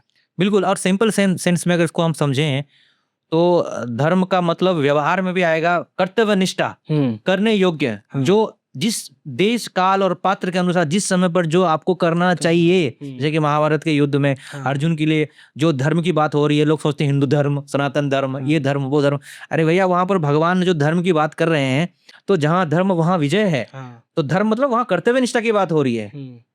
तो वहां पर क्योंकि वो क्षेत्रीय धर्म के हिसाब से उसको करना चाहिए। जैसे कि यहाँ पर भी आप एकदम सा स्पिरिचुअलिटी में घुस जाते और राम राम जपने लग जाते, और तो घर वाले जरूर 100% बाबा ही समझते और उनको और ज्यादा डर लगता। लेकिन आपने पूरा बेस को मजबूत किया, अपने बिजनेस को बिल्ड किया, घर वालों को कुछ करके दिया, प्रूफ किया, तब आपके ऊपर फेथ बढ़ गया, तो आपको और आसानी है। स्पिरिचुअलिटी को आप अब अच्छे तरीके से फॉलो कर रहे हैं। अभी आपको पूछते भी होंगे कि कैसे चल रहा है बेटा। तो वही बात है कि आज जो कठिन लग रहा है लोगों को स्पिरिचुअलिटी फॉलो करने में, भाई कंप्लेंट करना छोड़ दो, अपने आप को पावरफुल बनाना। जहां जिस लेवल पे है वहीं से हमको स्टार्ट करना पड़ेगा। एक बार स्टार्ट तो करो, चाहे पैसा कमाना स्टार्ट करो, लेकिन स्टार्ट करो वहीं से, कुछ तो स्टार्ट करो। चाहे स्पिरिचुअलिटी को या ब्रह्मचर्य का पालन करना चाह रहे हो, तो रूटीन कुछ तो सुधारो, स्टार्ट तो करना पड़ेगा। तो वही धर्म है, जिस समय पर जो करना चाहिए, जरूरी लग रहा है, जब मैं वही करता हूँ उसी को ही धर्म कहते हैं। लोग कुछ और समझने लग जाते हैं। हाँ, एक्चुअल में ये डिसिप्लिन का ही सारा खेल है। लोग जैसे ब्रह्मचर्य का ही पालन है, तो without discipline that is not possible. और उसमें किसी का कोई कॉस्ट नहीं है। You just have to transmit your energy, use your energy, redirect your energy. आपको खुद का एनर्जी लगाना है, कुछ चीजों को छोड़ना पड़ेगा, कुछ चीजों को पकड़ना पड़ेगा। Just do that. अपनी ही प्रॉपर्टी है, आपको कहीं से लाना नहीं है, कोई देने वाला नहीं है। कई बार लगता है ना, कई लोगों को भगवान भरोसे कई लोग जीते हैं कि हाँ भगवान कुछ करेगा, कुछ चमत्कार करेगा, कुछ आशीर्वाद देगा, तभी मैं कुछ कर पाऊंगा। भगवान, जैसे कि आप स्पिरिचुअलिटी की बात कर रहे हैं, बार बार भगवान शब्द भी आ रहा है। भगवान की कृपा के बिना ऐसा कोई फॉलो ही नहीं कर सकता। कई लोग लिखते हैं कमेंट में, भगवान की कृपा के बिना आज के टाइम पे तो कोई ब्रह्मचर्य नहीं फॉलो कर सकता। अरे भैया, वो बाद में होता रहेगा, वो सबसे पहले स्टार्ट तो करो। अब इतना गाइडेंस मिल रहा है, जैसे कि इस पॉडकास्ट को भी देख करके बहुत लोग सीखेंगे, समझेंगे, क्या पता पहली बार भी देखेंगे, समझेंगे। यहीं से अगर स्टार्ट कर दिया ना, उसकी लाइफ बदल जाएगी। ऐसे बहुत सारे वीडियो को देख करके भी, एक वीडियो से भी लोगों की लाइफ बदली है। तो ये रोने धोने वाली बात कोई है ही नहीं। इसमें फिर से वही श्लोक मैं थर्ड टाइम रिपीट कर रहा हूँ कि दृष्टवा परिश्रमम कृष्णा कृपया सित स्वबंधनेत, कि भगवान क्यों कृपा करेंगे तुम पे, तुम परिश्रम तो करो। अच्छा, आप परिश्रम तो करो, आप परिश्रम कर ही नहीं रहे हो तो भगवान आप पे कृपा कैसे कर पाएंगे? आप अपने आप को उस तरीके से यूटिलाइज ही नहीं कर रहे हो। ये भी बहुत बड़ा फैक्टर है कि मैं देख रहा हूँ आज के टाइम पे लोगों की लाइफ में कोई गोल नहीं, कोई एंगेजमेंट ही नहीं है। वो घर में बैठे-बैठे ही सोच रहे हैं मेरे से क्यों ये सब नहीं हो रहा है, जैसे कि ब्रह्मचर्य की बात आप कर रहे हो। आपसे ये ईज़ी इसीलिए हुआ, मैं जहाँ तक समझता हूँ कि आपने अपना सारा फ़ोकस, सारी एनर्जी को आपने अपने बिज़नेस में लगाया, अपने लर्निंग में लगाया। तो आपका दिमाग खाली है ही नहीं। दिमाग खाली नहीं है तो फिर अननेसेसरी चीज़ें आएगी ही नहीं। तो इतना कम एज में भी आप बहुत पहले से ही आपने स्टार्ट किया है ये सब चीज़ें। तो वही मैं सबके लिए कहता हूँ कि भैया कुछ तो स्टार्ट करो। ऐसे खाली बैठे-बैठे का सपना देखते रहोगे तो कुछ होने वाला नहीं है। और अगर मानो एक चीज़ स्टार्ट कर दोगे तो सारी चीज़ें आपस में कनेक्टेड है। आपको ब्रह्मचर्य करना ही नहीं पड़ेगा, आपको सोचना ही नहीं है, आपको मुझे करना है, मुझे करना है, मुझे ब्रह्मचर्य करना चाहिए, मुझे करना चाहिए, बिल्कुल सोचना नहीं चाहिए। आप भूल जाओ एक बार, आप बस अपने काम पे फ़ोकस कर दिया उसने, स्पिरिचुअलिटी पे फ़ोकस कर दिया, हाँ। अपने आप वो चीज़ें फ़ॉलो होने वाली है। आप रूटीन बनाओ, आप कुछ करना तो शुरू करो, आप कुछ पर्पस तो लिखो, आप लिखना तो शुरू करो कि मुझे ये करना है। हाँ। लोगों के साथ प्रॉब्लम क्या है कि कुछ करते ही नहीं है। जैसे मेरा ये एक एग्जांपल है कि मैं एक्चुअल में जो डिजिटल मार्केटिंग में आया, ये भी बड़ा कोइंसिडेंस था। मेरा एक फ्रेंड था, वो लाइक उसने एक होलसेल मार्केट से कपड़े लेके आया, शर्ट, सोचा शर्ट का बिजनेस करूंगा, एक ऐसे रोड साइड कहीं शॉप लगाऊंगा और यहाँ से लेके वहाँ बाई करूंगा रिटेल में। वो लेके आया बट वो एग्जीक्यूट नहीं कर पाया, तो मुझसे बोला भाई मेरा लॉस हो रहा है, मैं क्या करूँ? तो मैं उसकी हेल्प करने के लिए मैं कहा रुको मैं देखता हूँ ऑनलाइन कुछ सेल किया जा सकता है। मैं वहाँ से फिर देखा ई कॉमर्स क्या होता है, और वहाँ से फिर मैं ड्रॉप शिपिंग किया। मैंने उसके सर्च तो बिका दिए, लेकिन वहाँ से मेरा लाइफ इंप्रूव हुआ कि वहाँ से मैं डिजिटल मार्केटिंग में घुसते चला गया। सो दैट इज समथिंग कि कुछ करो तो, आप कहीं शुरू तो करो, कुछ हायर पर्पस रखो, तो थोड़ा सा उठो तो एटलीस्ट। मुझे बड़ा विश्वास है कि आज अगर जो लोग इस पॉडकास्ट को देख रहे हैं, अगर उन्होंने आज ही सोच लिया और डायरी में लिख लिया, एक बात है, लिखने से भी काफ़ी एनर्जी मिलती है, काफ़ी इम्पैक्ट पड़ जाता है उसका, उसको कॉस्मिक एनर्जी बोलते हैं, हेल्प करने लग जाती है। एक बार लिखो तो आज के आज अगर लिख लिया ना कि भाई आज मैं कुछ करूंगा, अपने वीकनेस को भी समझना चाहिए कि मेरा वीकनेस कहाँ है, जहाँ वीकर एरिया है ना उस एरिया को करेक्ट करना चाहिए। तो एक स्ट्रैटेजी बनानी चाहिए, और हम हेल्प कर ही रहे हैं। हमारे डिस्कशन को सुनकर के कई लोगों को कई तरह के आइडियाज भी आने वाले हैं। I will say journal writing बहुत ही ज़्यादा अंडररेटेड है। मैं बहुत लॉन्ग टाइम से जर्नल राइटिंग कर रहा हूँ, और मैं दोनों टाइप से करता हूँ। एक तो मैं अपना थ्रू आउट द डे को नोट करता हूँ कि व्हाट आई हैव डन और कैसे कैसे रहा, और एक मैं टास्क मैनेजमेंट के लिए करता हूँ। एक मेरे पास डायरी है, वो आपको ऑनलाइन मिलेगा। उसमें रहता है कि टास्क आप लिख सकते हैं कि what I have to do today, what are my priorities. उसके बाद एक सेक्शन रहता है कि किस टाइम पे क्या क्या करना है। उसके बाद लास्ट के सोते समय उस पर आपको जाना है और टिक करना है कि what I have done, what I haven't done, और वेज टू इम्प्रूव। तो एक्चुअल में वही है, एनालाइज। हम अपने ही लाइफ को एनालाइज करने लग जाए तो जब हम डायरी लिखते हैं और ये कहते हैं, एक्चुअल में ये हम खुद को फिर टाइम देते हैं। और जब हम खुद को टाइम देते हैं तो वहाँ से मतलब आई हैव सीन कि जर्नल राइटिंग तो बहुत इम्पैक्ट डालता है। मतलब मेंटली, प्रोडक्टिविटी वाइज, हर चीज़ से। मतलब आप बहुत डिप्रेस फील कर रहे हो तो आप जनरल राइटिंग करो। आपको साइनी ऑब्जेक्ट सिंड्रोम है, आपको ये देख के लग रहा है ये भी बड़ा अच्छा है, ये भी है बड़ा अच्छा है, ये भी है बड़ा अच्छा है, ये भी अच्छा है, तो आप लिखना शुरू करो कि I have to do this, I have to do this. तो आपको अपने आप क्लैरिटी मिलेगा। लिखने से बहुत क्लैरिटी मिलती है। आपका दिमाग क्लटर है, बहुत ओवर थिंकिंग कर रहा है, फालतू की चीज़ सोच रहे हो, कुछ नहीं। रात में अगर आप सो रहे हो, ओवर थिंकिंग हो रहा है, नहीं नींद आ रही है, उठाओ पेज, लिखना शुरू करो, आप देखो बहुत माइंड कंट्रोल होगा। जर्नल राइटिंग बहुत अंडररेटेड है, एवरीवन शुड डू दिस। तो आप कितने बजे उठते हो सुबह? मेरा रूटीन बहुत, मतलब like I live in Vrindavan, तो हमारा रूटीन बहुत फिक्स है कि हमको 4:30 बजे मंदिर पहुंचना है।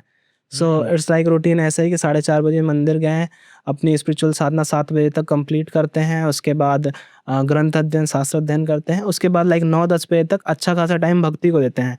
उसके बाद फिर हम अपने काम में लग जाते हैं। तो काम के लिए बहुत अच्छा खासा टाइम मिलता है, स्पिरिचुअलिटी के लिए बहुत अच्छा खासा टाइम मिलता है, रात में भी कर लेते हैं। मतलब बहुत सारे लोग early bird versus night owl पे बहुत डिस्कशन करते हैं कि सुबह उठना ज़्यादा सही है कि रात में जगना ज़्यादा सही है। मैं दोनों फेज में रहा हूँ। मैं जब जेईई मेंस की तैयारी करता था, पढ़ाई करता था, मैं नाइट आउल था। मैं सुबह 6 बजे तक जब सूरज निकल जाता था तब सोता था। लेकिन राइट नाउ मैंने देखा जो मेरे लाइफ में सबसे ज़्यादा इम्पैक्टफुल पीरियड रहा है वो मॉर्निंग का रहा है। क्योंकि मॉर्निंग में उठने से टाइम, मतलब आपका दिन इतना बड़ा हो जाएगा ना।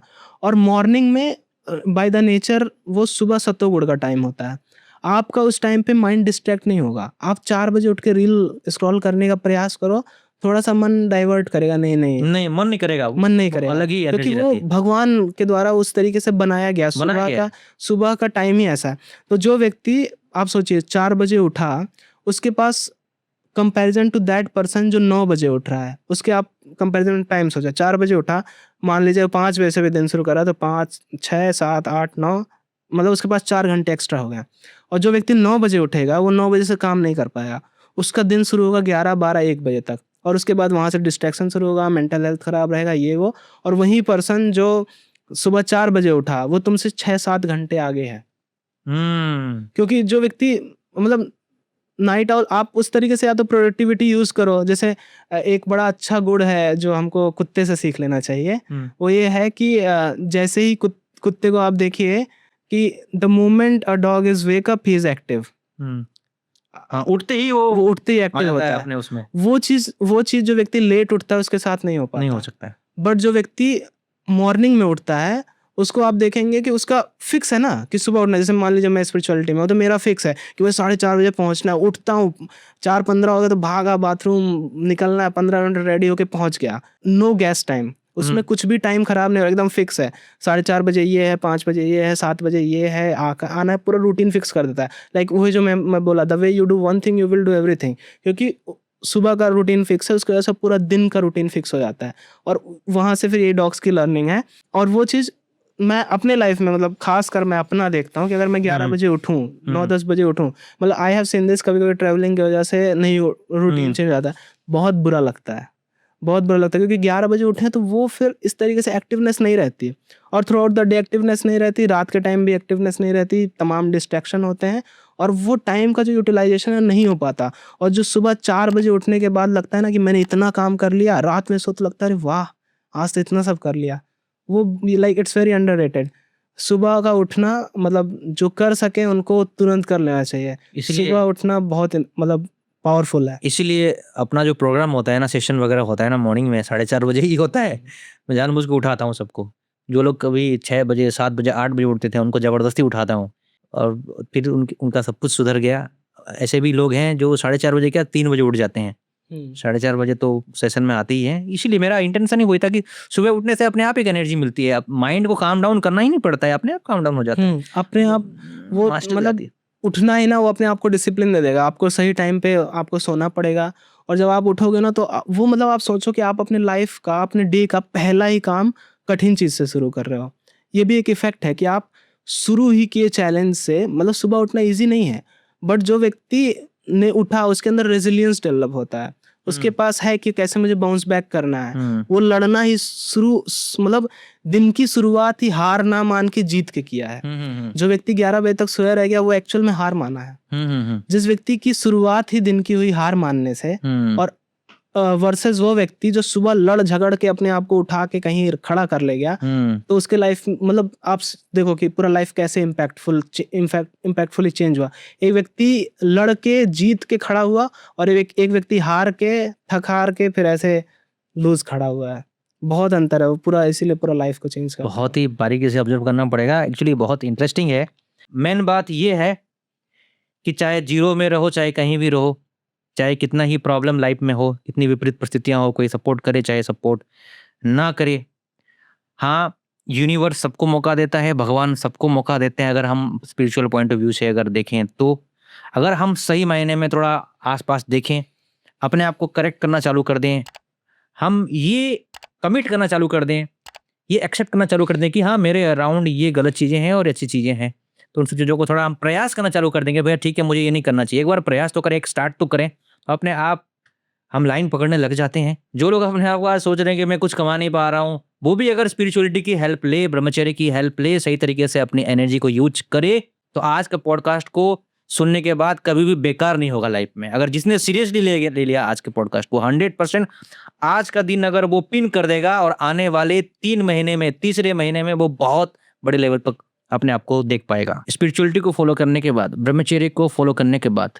रियल लाइफ में क्या क्या चेंजेस आपने देखे हैं? स्पिरिचुअलिटी में आने के बाद से सबसे जो इम्पोर्टेंट चीज़ जो मेरे लाइफ में मैं देखता हूँ डेवलप हुई, वो है रेजिलियंस। रेजिलियंस का अर्थ होता है कि कैसे हम हारें और वहाँ से कैसे हम उठें। मतलब वो शक्ति जिसमें हार को व्यक्ति हार ना माने और बाउंस बैक कर जाए तुरंत। तो ये चीज़ मैंने स्पिरिचुअलिटी से मेरे को बहुत अच्छे से सीखने को मिला, क्योंकि स्पिरिचुअलिटी हमको प्रैक्टिकली बहुत चीज़ों में हेल्प करते हैं जो हम शायद नहीं समझ पाते हैं।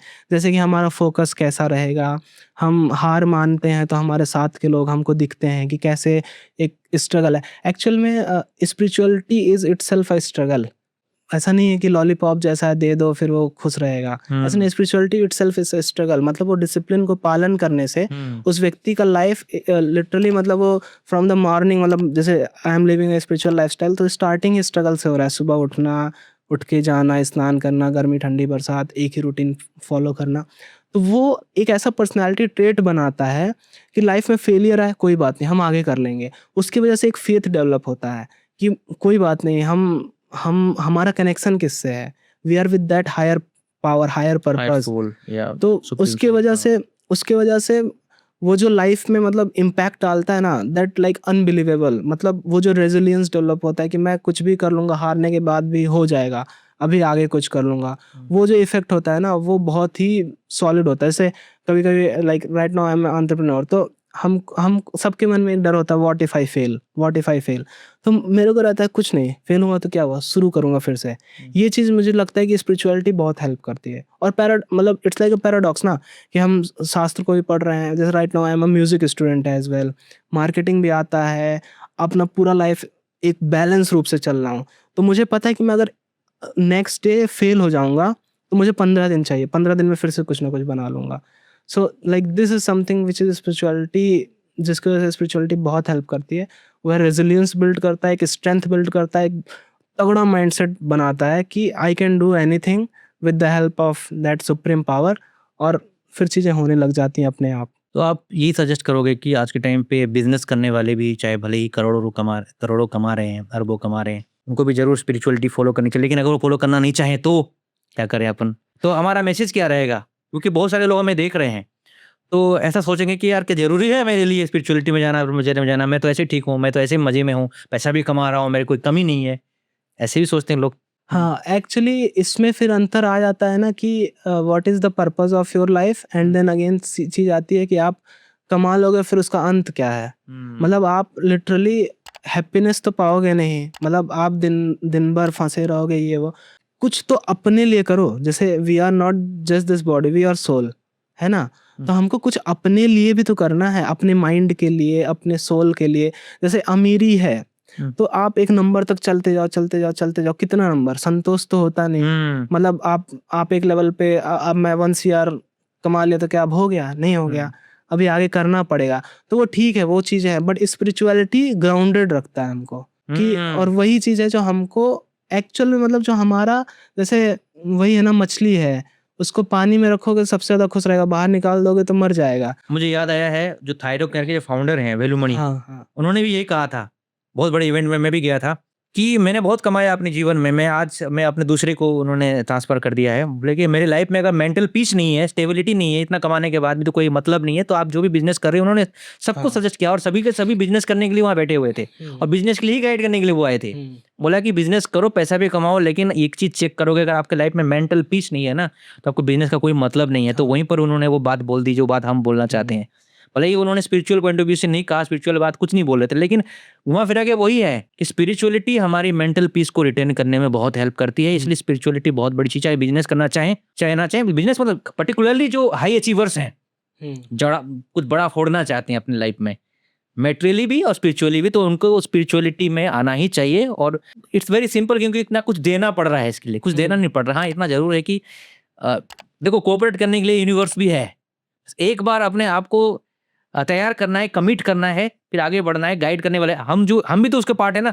आज जो हम डिस्कशन कर रहे हैं, अगर हम इसको अगर स्पिरिचुअल पॉइंट ऑफ व्यू से, ये भी कुछ ना कुछ इंस्पिरेशन काम कर रहा है, इसमें भी ये भी एक इंस्पिरेशन है। क्या पता जो देख रहा है वो चाह रहा था, लेकिन वो कहीं से नहीं मिल रहा था, और इसको देखेगा और यार मैं सही में ढूंढ रहा था और मुझे ऐसा ही पॉडकास्ट मिल गया, अब यहीं से मैं स्टार्ट करता हूँ, और बहुत खुशी से वो आगे बढ़ेगा। मुझे लग रहा है कि ऐसा ही कुछ है। हाँ, मैंने एक कोट सुना था, that guilt is the voice of परमात्मा। जैसे मान लीजिए कोई बिजनेस ओनर है, वो उसके पास 2 ऑप्शन होता है, या तो वो कुछ गलत काम करे या तो कुछ अच्छा करे। जैसे राइट नाउ देखेंगे जेनजीज में स्पिरिचुअलिटी का फिर से एक ट्रेंड आ गया है, लोग भजन क्लबिंग कर रहे हैं, कीर्तन कॉन्सर्ट्स होने लग गए हैं। तो 2 टाइप का वर्ल्ड चल रहा है। एक टाइप का वर्ल्ड है जो क्लब्स पब्स में जाके ड्रिंक कर रहा है, गलत काम कर रहा है। दूसरा एक ग्रुप है जो यहाँ पे आ रहा है। अब दोनों में एक अंतर है जो व्यक्ति खुद से एनालाइज कर सकता है, वो है गिल्ट। जो व्यक्ति कुछ भी गलत करेगा, चाहे अपना ब्रह्मचर्य तोड़ेगा, चाहे वो कोई भी गलत काम किया, दारू पिया या कुछ भी, उसको अंदर से एक गिल्ट होगा। ब्रह्मचर्य, आपके स्टूडेंट होंगे, ब्रह्मचर्य तोड़ने के बाद एक इंस्टेंट गिल्ट होता है, तुरंत लो फील करेगा, उसको भी नहीं पता रहेगा कि मैं क्यों डाउन हूँ, पर उसको लो फील होने लगा। वो गिल्ट जो है, वो guilt is the voice of परमात्मा।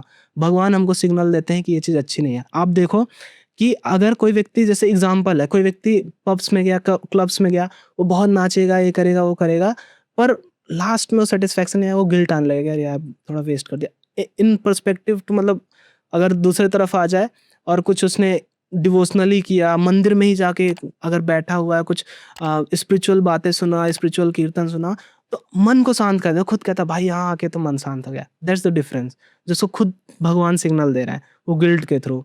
तो बिजनेस ओनर्स हैं, कुछ भी, आप खुद अपनी ही गिल्ट को, आप खुद के इंट्यूशन को आप फाइंड करो। आप खुद ही देखोगे कि जितनी भी मतलब मटेरियली चीज़ें हैं, क्लब्स पब्स, वो सब जाते होगे, ठीक है, पर आप खुद एक बार आके स्पिरिचुअलिटी में ट्राई करके देखना, आपको रियल पीस इधर ही मिलेगा। जो डिस्कशन किया है मूलभूत से, तो हमने A to Z सब चीज़ों को कवर करने की कोशिश करी, कुछ छूट गई तो हम नेक्स्ट टाइम फिर बात करेंगे। तो फिर भी अगर किसी को ऐसा समझ में नहीं आ रहा है कि भाई क्या करूँ, कहाँ से स्टार्ट करूँ, स्टक फील हो रहा है, तो इस पॉडकास्ट को 2-3 बार देख लिया करें और प्लान बनाएं, जर्नलिंग करें। और साथ में अगर आपको प्रैक्टिकली मेंटर या गाइडेंस चाहिए तो हमारे पास ब्रेन रिवेयर भी है, आपको जीना आ जाएगा, आप सुबह उठने का भी रूटीन आपका बदल जाएगा और आप अपनी एनर्जी को सही तरीके से यूटिलाइज कर पाओगे। हमारे बहुत सारे मेथड्स होते हैं, विजुअलाइजेशन, एफर्मेशन, मंत्र हीलिंग, ये सारी चीज़ें हम फॉलो करते हैं। उससे सुबह का रूटीन तो सुधर जाएगा और आप ये भी समझ पाओगे कि आपकी एनर्जी कहाँ लीकेज हो रही है, उसको भी आप अच्छी तरीके से मैनेज कर पाओगे, वो एनर्जी लीकेज नहीं होगी। प्लस आप अपने पोटेंशियल को समझ जाओगे और आप अलग-अलग डायमेंशन में जा पाओगे अपनी, चाहे वो इनकम के पॉइंट ऑफ व्यू से देखो तो वो भी कर पाओगे लाइफ में। क्योंकि देखो, मेन चीज़ क्या, आधार डिसिप्लिन अगर मजबूत है तो ही आप आपके जीवन में एनर्जी को गैदर कर पाओगे। एनर्जी है तो ही आपकी स्ट्रैटेजी काम करेगी।